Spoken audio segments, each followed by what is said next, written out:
Assalamualaikum warahmatullahi wabarakatuh.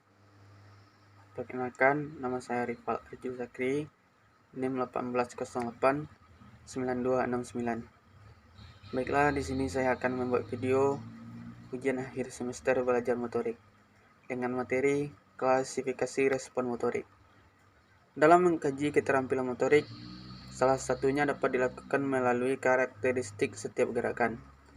Berdasarkan kesamaan karakteristik yang ditemukan, maka dilakukan klasifikasi motorik pada pola-pola gerak tertentu. Dengan klasifikasi motorik yang dilakukan, diharapkan para pelatih dan guru olahraga dapat menggunakannya untuk mempermudah menganalisis gerak yang diberikan kepada atlet dan maupun siswa-siswanya. Yang pertama, klasifikasi berdasarkan kecermatan gerak. Klasifikasi kecermatan keterampilan motorik ditinjau berdasarkan kecermatan gerak. Kecermatan gerak dapat dibagi menjadi dua, yaitu keterampilan motorik kasar dan keterampilan motorik halus.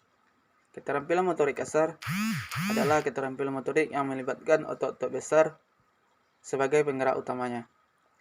Keterampilan motorik kasar berhubungan dengan besar dan luasnya penggunaan otot-otot dalam tubuh.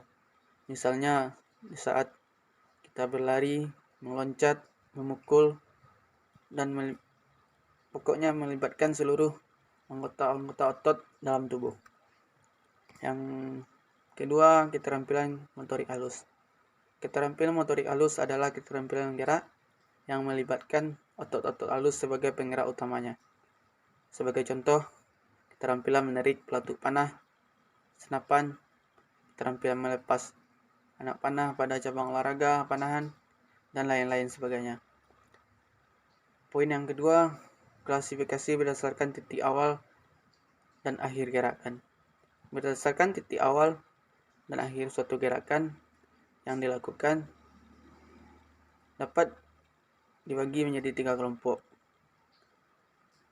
A. Keterampilan motorik diskrit.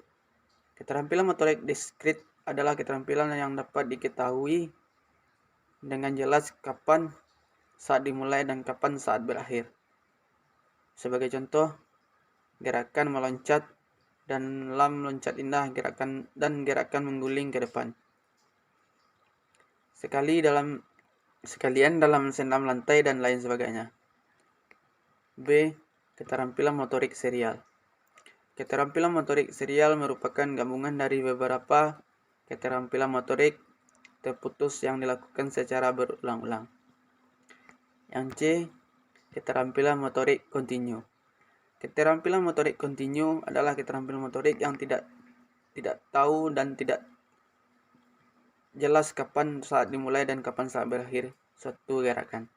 Kegiatan ini sewaktu-waktu dapat berhenti atau terus berlangsung dan tidak dapat dihentikan. Contoh keterampilan ini adalah gerakan bermain tenis meja. Poin yang ketiga, klasifikasi berdasarkan stabilitas lingkungan. Berdasarkan pelaksanaan gerakan dan stabilitas lingkungan, keterampilan motorik dapat dibagi menjadi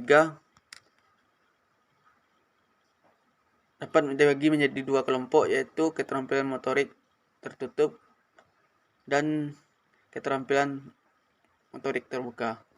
Keterampilan motorik tertutup yaitu bisa disingkat atau dalam bahasa Inggrisnya closed skill, dan keterampilan terbuka open skill.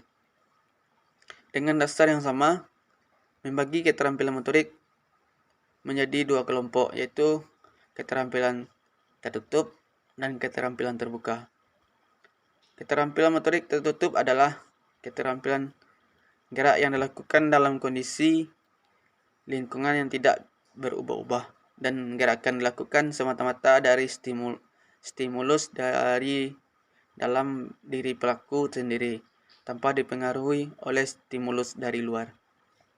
Sedangkan keterampilan terbuka, keterampilan gerak di mana lingkungan selalu berubah-ubah, sehingga sukar diprediksi gerakan yang dilakukan selain karena adanya stimulus dari dalam diri pelaku, juga dipengaruhi oleh stimulus dari luar. Baiklah, sekian dan terima kasih video yang saya buat ini. Kalau ada salah dan janggalnya, mohon dimaafkan. Tadi saya awali dengan salam, kini saya akhiri. Wabillahi taufiq wal hidayah. Wassalamualaikum warahmatullahi wabarakatuh.